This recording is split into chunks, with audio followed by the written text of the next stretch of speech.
Beginning on the nighttime streets of Boston, a terrifying mystery is revealed in the year 1962. Young reporter Loretta, who is ambitious and has an insatiable curiosity, discovers a string of horrific incidents that are plaguing the city. The attackers are shrouded in mystery as three single ladies suffer a horrifying end after being brutally attacked and killed with spooky precision. Loretta starts a laborious research that intertwines strands of hopelessness and dread because she is obsessed with finding the truth. Loretta is confident that the same malicious actor is responsible since the stories of each victim share a horrible resemblance. She plunges farther into the abyss with her boss's hesitant approval, anxious to solve the mystery of the infamous Boston Strangler. People in the neighborhood are whispering horrifying tales about the murderer's meticulous savagery. The first victim met an eerie end after being tied to a chair and strangled with a broomstick inserted between her shaking legs. The victim's neck was decorated with an odd bow made of pantyhose. The successive victims also meet the same demise, proving that this horrible characteristic is not limited to a single disaster. The pantyhose bows, a twisted leave-behind, speak of a damaged brain that takes great joy in causing both pain and pleasure. All of these broken ladies, who are over 60, unknowingly participate in a bizarre game of power and submission as pieces. It seems that the Boston Strangler is more than just a psychopath. His twisted obsession's material manifestation, a penchant for pantyhose, is entwined with his sinister aspirations. Nobody can ignore Loretta's courageous pursuit of the truth. The shocking findings she makes enthrall and frighten the city's residents at the same time.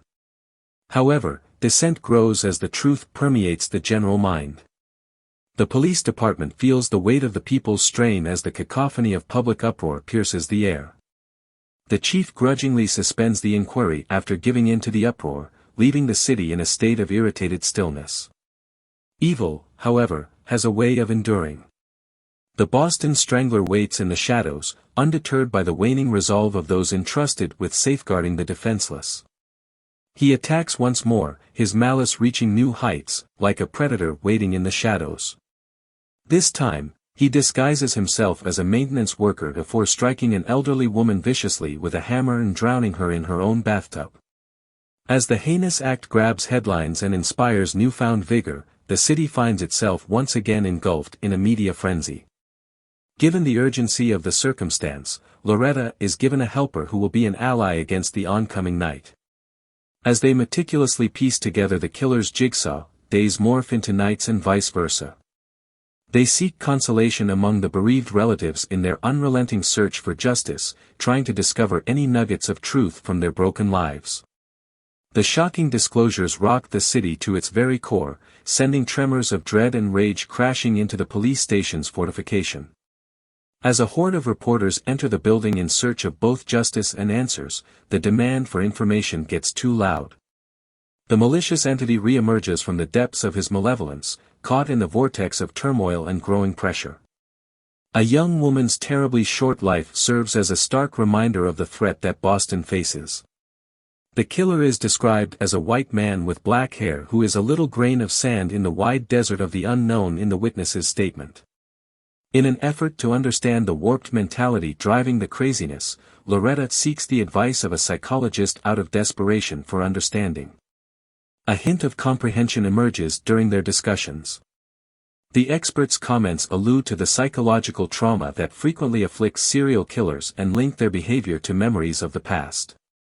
The killer's unexpected shift in targets defies logic, and Loretta finds herself unable to understand that there is more to this mystery than first appears.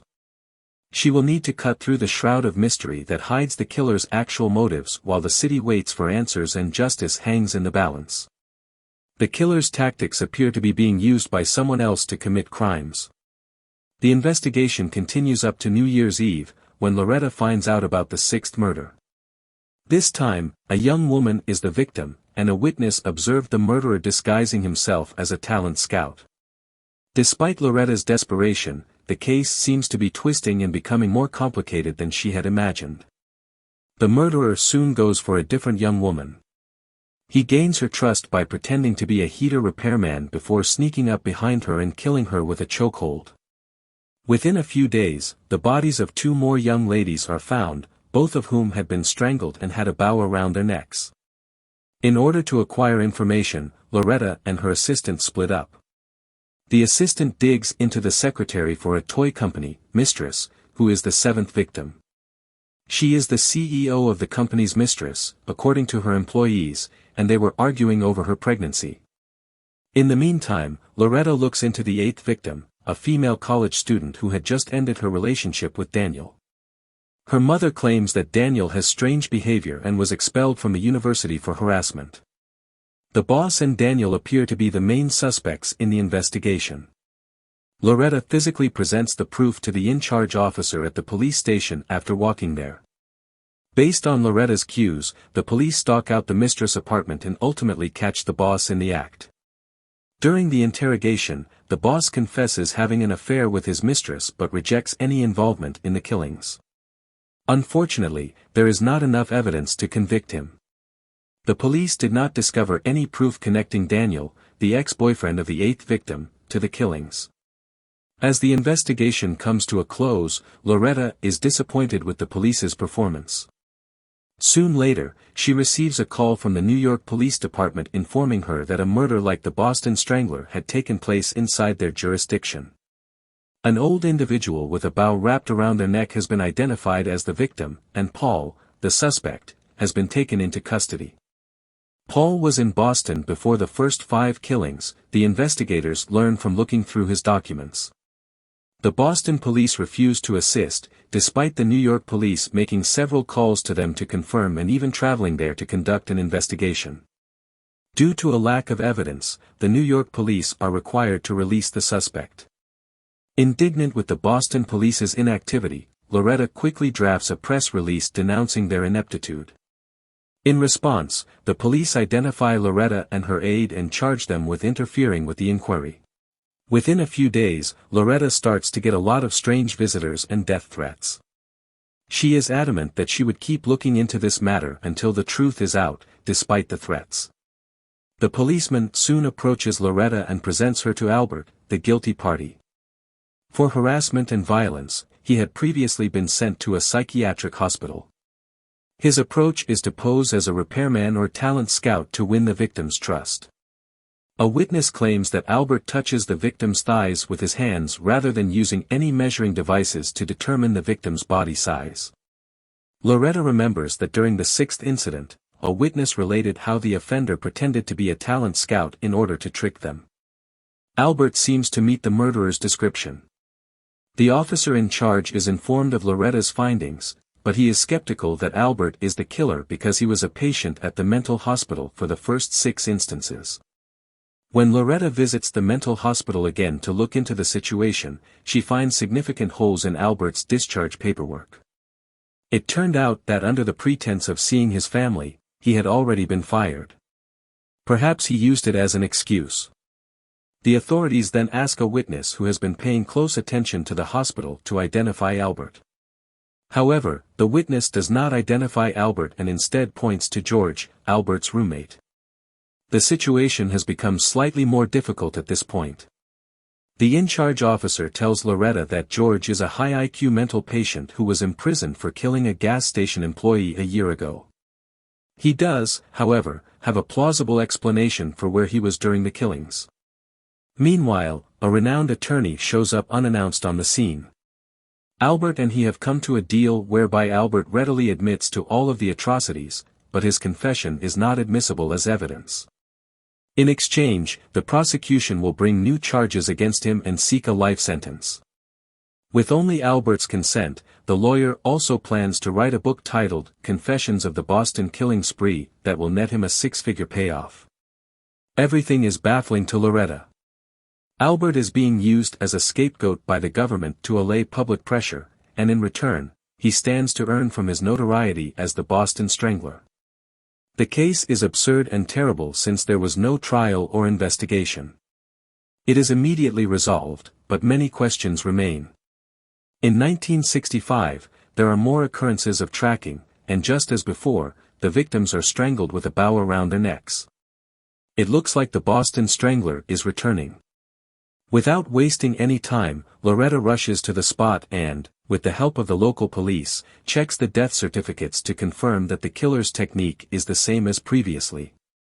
Later, while Loretta drives about reading the neighborhood newspapers, she learns that Daniel, the suspect in the 8th case, resides in Massachusetts.